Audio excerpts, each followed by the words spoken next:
बेटी नेनुका का विवाह कर दिया। अब आई बारी रेणुका की, तो फिर विचार करा गया कि इस रेणुका का विवाह मैं करूं तो करूं किससे, किसको दूं। तब कहा, बेटी जितनी तू शंकर की आराधना करती है, जितनी तू शिव जी की उपासना करती है, तेरा पति भी शंकर की आराधना करने वाला होना चाहिए। जमदग्नि जी को रेणुका ब्याह दी। जमदग्नि जी को जब रेणुका ब्याही, रेणुका का तप साधना देखिए कितनी प्रबल थी। जमदग्नि जी के साथ में रेणुका जब ब्याह कर आ गई, रेणुका का नियम था, प्रतिदिन का नियम था रेणुका का, प्रतिदिन का नियम। एक मट्टी को इकट्ठा करती, मट्टी को इकट्ठा कर कर उसका हंडा बनाती, घड़ा बनाती, पात्र बनाती, कच्चा घड़ा, कच्चा पात्र। मेरा निवेदन है, यहां पर जितनी माताएं बैठी हैं, एक बार प्रयोग कर कर देखना कि आप मट्टी लाओ, मट्टी का हंडा बनाओ, मटकी बनाओ, और उस मटकी में कहीं जाकर जल भर कर लेकर आना, अपने सिर पर रखकर। मटकी टूटेगी कि नहीं टूटेगी?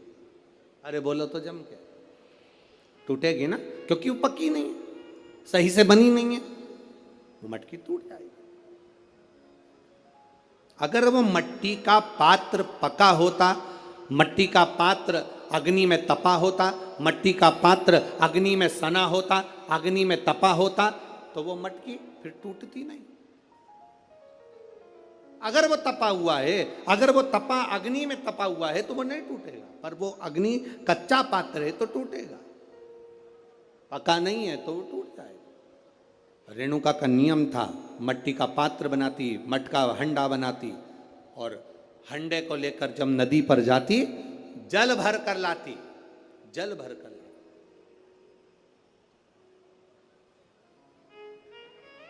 और वो जल अपने पति को देती। जमदग्नि जी को जल देती, जमदग्नि जी भगवान शिव को समर्पित करते। ओम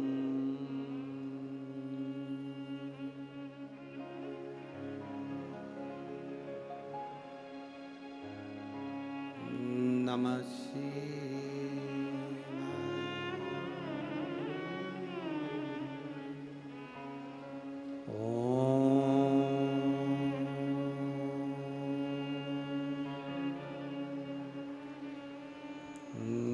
नमः शिवाय।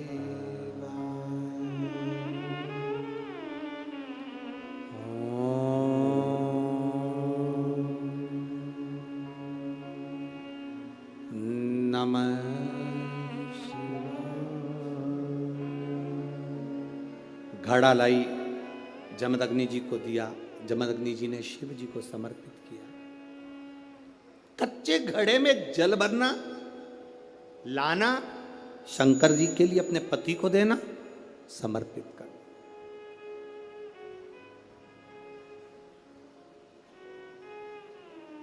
सबसे कठिन काम, कच्चे घड़े में जल भरकर लाकर पति को देना और जल समर्पित करना।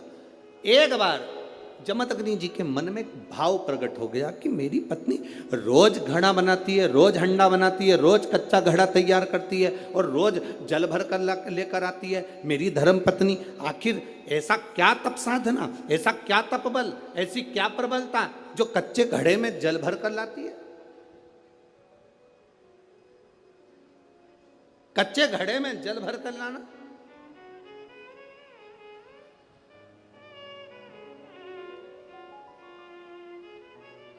मेरी जीजियों, एक बात अपने जीवन में उतार कर रखना, कभी जिंदगी में अगर कभी ऐसा योग लगे, कभी तुम्हारे जीवन में कभी ऐसा लगे, अब तो थोड़ी शरद चालू हो गई, ठंडक चालू हो गई, तो मट्टी के पात्र का जल से शिव का अभिषेक कभी तो नहीं हो सकता, पर बैसाख महीने में, ज्येष्ठा महीने में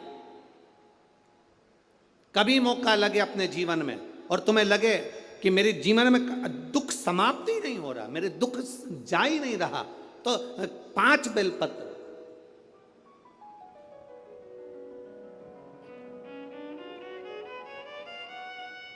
5 बेलपत्र। एक आप लोगों को देखो, इस पत्र में शिवलिंग लगा हुआ है, तो हम आपको इसी से समझा देते हैं। एक बेलपत्र जिसकी डंडी का भाग जल जहां से बहकर बाहर निकल रहा है, अशोक सुंदरी का स्थान देखा है ना सब लोगों ने, बस उसी स्थान पर पहली बेलपत्र। दूसरी बेलपत्र पार्वती जी के स्थान पर, अर्थात जो जलाधारी है वहां पर। तीसरी बेलपत्र शंकर भगवान के शिवलिंग के सम्मुख में जहां आप बैठे हो वहां बैठकर डंडी का भाग विपरीत दिशा में रखकर, तीसरा बेलपत्र। चौथा बेलपत्र भगवान शंकर का जल जहां से नीचे गिर रहा है उस ओर सीधी बेलपत्र नीचे की ओर। और पांचवी बेलपत्र शंकर भगवान के अशोक सुंदरी के स्थान को छुआकर नंदी के पास रखकर, जो घड़े में जल है अर्थात मट्टी के पात्र में जो तुम जल लेकर गई हो, उस पात्र के जल से शंकर का अभिषेक कर देना, शिव को वो जल समर्पित कर देना। जिंदगी में कैसा भी दुख हो वो कटता ही है, वो दुख रह नहीं सकता, ये निश्चित था।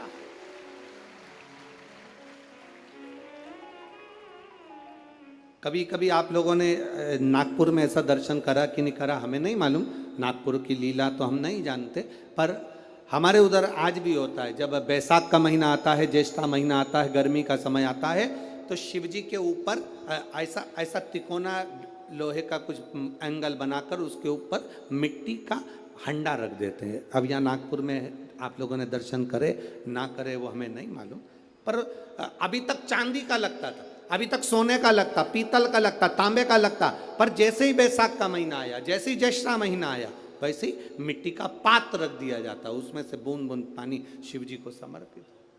करें दर्शन यहाँ पर, किसी ने करे यहाँ रखते हैं लोग, ठीक है। शिव तत्व की प्राप्ति के लिए भगवान देवादिदेव महादेव के आनंद सुख को प्राप्त करें।